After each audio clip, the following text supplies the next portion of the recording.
Today is Sunday, August 2nd. Uh, it's 11 a.m. So on the weekends, I normally go to bed really late, like sometimes 2, 3, sometimes even 4 a.m. That's more rare.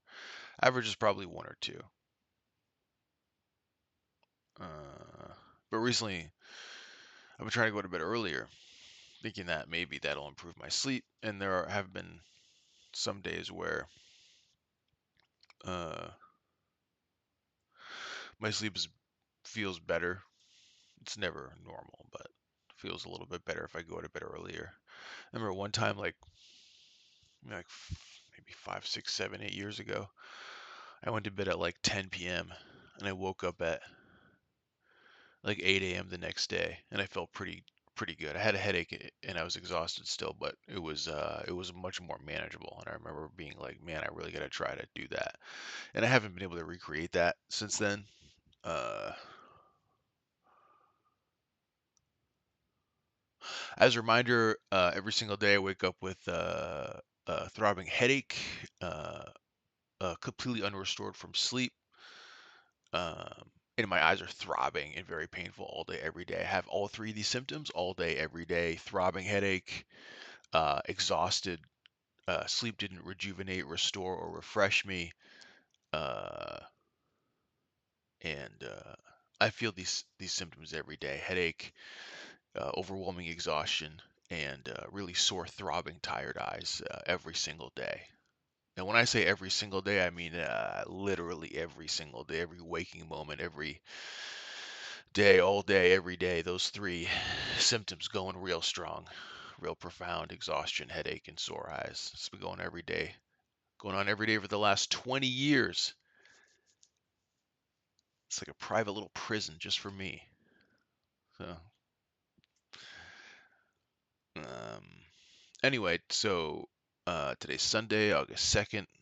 Feeling like garbage, like a real fine garbage, if you know what I'm saying. Garbage, I feel like. Uh, and so, and so I went to bed at.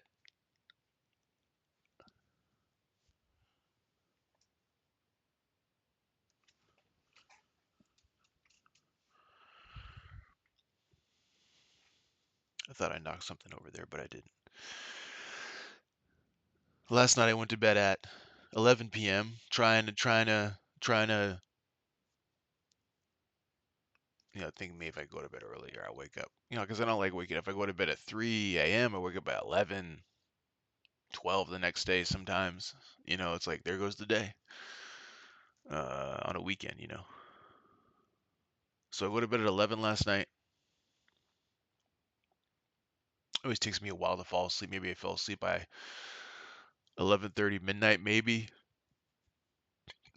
Excuse me. And I woke up at 5:30ish in the morning without uh I couldn't fall back asleep. So I was just like, I need like probably 9 or 10 hours to feel at like,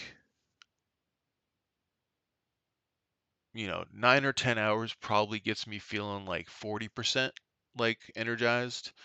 8 hours probably gets me to like 25%, something like that, 25, 30. So either way, I mean, I'm always working with a overwhelming deficit in the energy department, and then the headache adds its own weight and challenges with that. And then the throbbing eye pain, just it's like the less sleep I get, the more severe all three symptoms are, and they always go hand in hand. The fatigue matches the headache, which matches the sore eyes. It's never one or the other, right? Like they always go hand in hand. So the better sleep I get, the more manageable my headache is, the more noticeable my eye pain is, right? It all goes hand in hand. And I think sometimes if I get better sleep, maybe I can tolerate eye pain and headaches more, and maybe they don't even lessen. Maybe it's just my ability to tolerate them more.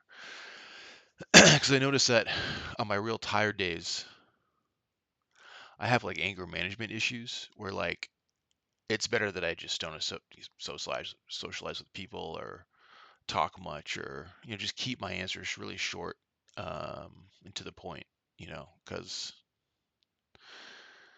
I don't know. It's like I don't have a filter on days when I don't sleep well. Like today, today's a loss. Today's a total loss. I won't be able to get anything done today.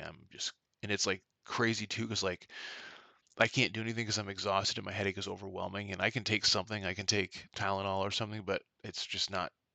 It only brings it down like maybe 10%.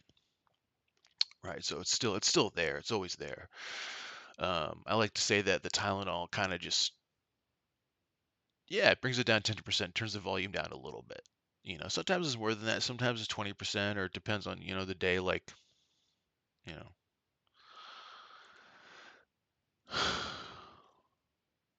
it depends how long since I've taken it. Like, that's always the thing too. I'm always managing the over-the-counter meds I take. The last time I took them, how much I took, what I took it with. I try to just stick to Tylenol because I understand that's the easiest one on your stomach and your liver. And um, I try and only take it maybe like 2, 3 times a week.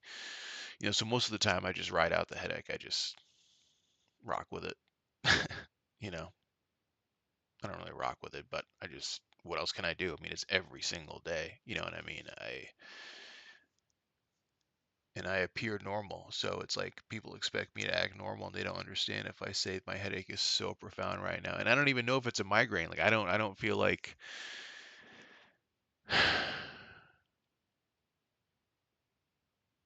Maybe I do have migraines. I don't know. I've never had a neurologist tell me that. Like the neurologist that I've worked with,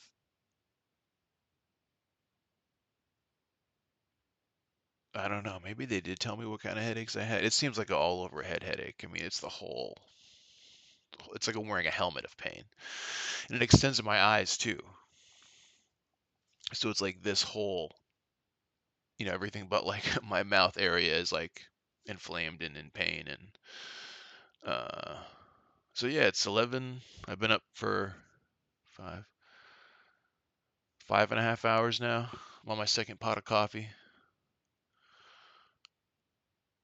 Watched this great documentary from 2006 about these.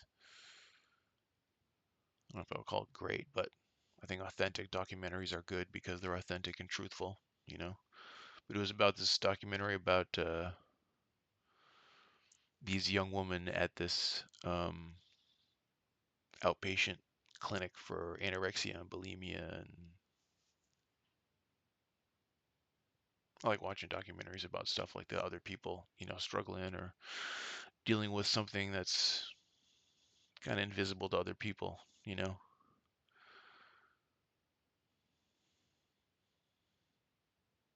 Anyway, this is so weird. I hate talking about myself like this, but like if I don't do this, there's nowhere else to go. I've tried doing therapy. I believe in therapy. I believe in power of psychology, and I think that's a really important thing. But like it's like talking through a broken bone. Like it's like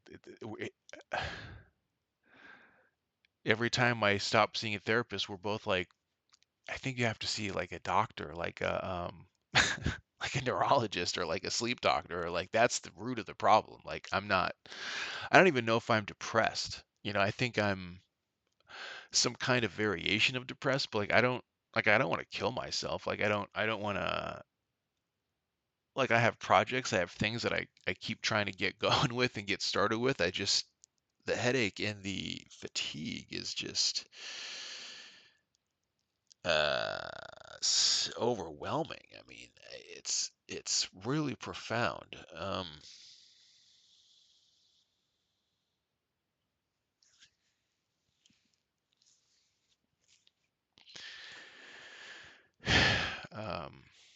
where was I? Yeah, I ordered these juggling balls.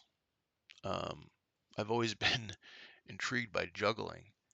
um and so I thought that uh I would I would just teach myself how to do it because I'm one of those people. I like to learn new things, teach myself things. I'm a hands-on, do-it-yourself, type.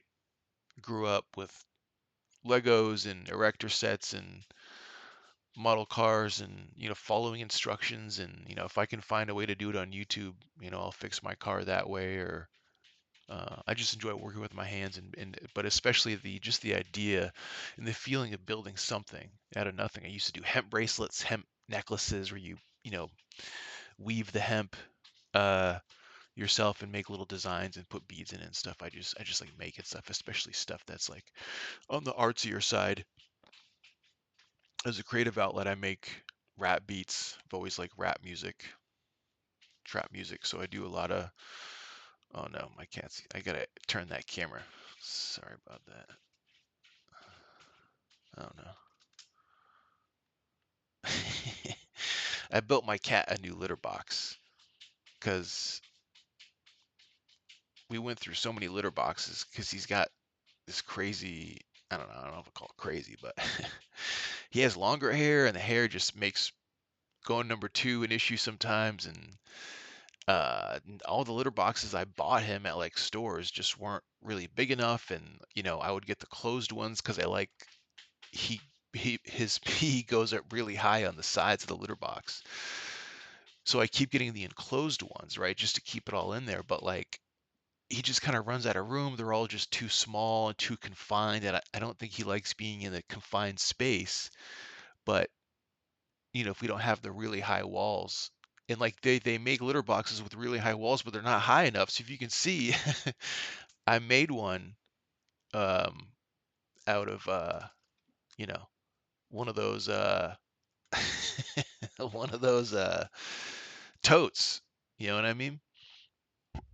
And I didn't have like a saw that like I don't even know what I would have used, maybe a sawzall or like some kind of a straight saw, but I had a drill with circular bits from another project. And so I just did circular bits, kind of like a U shape, and eventually just cut out, what you see there. And that's why there's the little, you see the little kind of, because I did it in circles all the way around to make that. But that's what we had to do because he kept, uh, we had to do something, we had to do something special for him. That's my cat Harry, by the way. I adopt um, older cats. We've had cats in my family my whole life, and I just like adopting.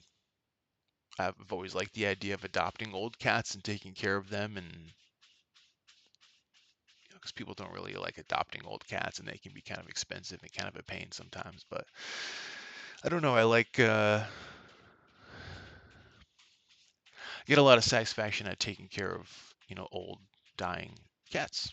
I mean, he's 12. He's got some life left in him, good amount of life. I've had him for probably 2 or 3 years now, but anyway, yeah, that's that scraping, and he does that. He just it's clean in there. I clean it, you know,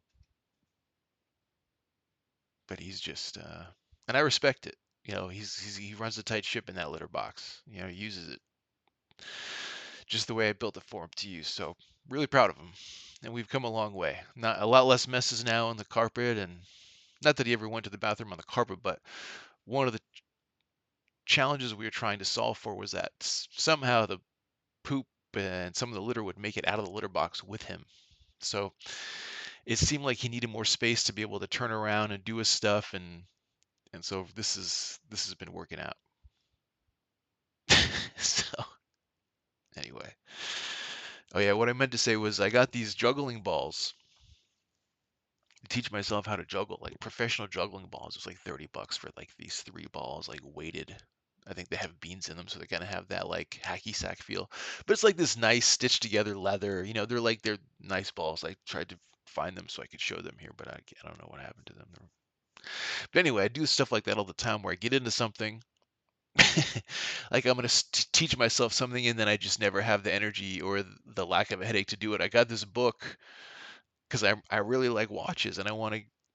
I've always liked the idea of like repairing watches or fixing watches or working with like a magnifying one of those magnifying things. and work with little tools on watches. I always thought that would be fun. So I guess what I'm getting at is with this whole condition, I think one of the things that I mourn is the person that I would have become if I didn't have this condition that just leaves me with not energy to do anything. I just don't have it in me.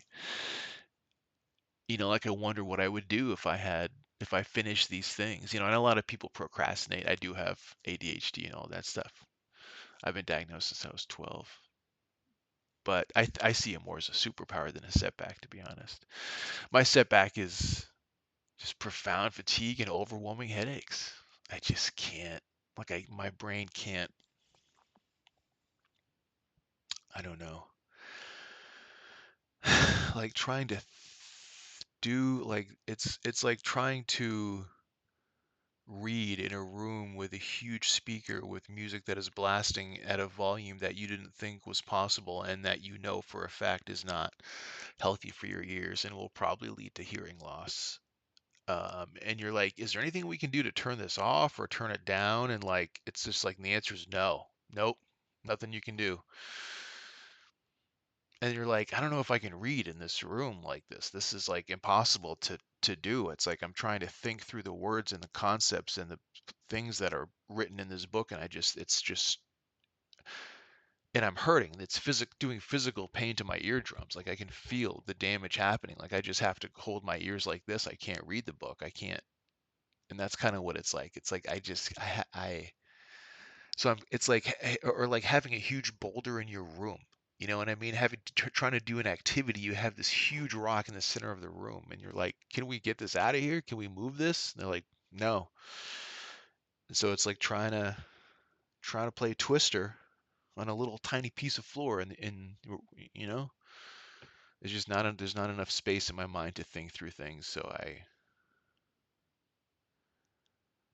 you know video games work because there's like kind of a carrot. You can kind of look up what you're doing. If I'm doing something or I'm teaching myself how to do something, it's really easy to lose track of what I'm doing. I mean, I can get back to it, but at least with a video game, you can just check the menu or check something and say, oh, this is what we're doing here, and then be back on track. But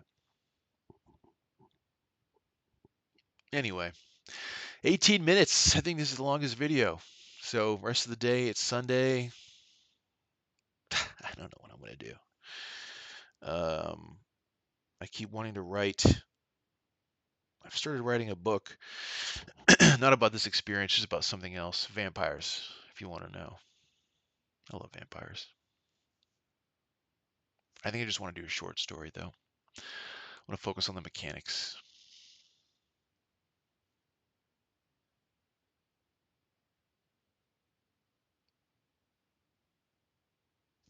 Okay, well,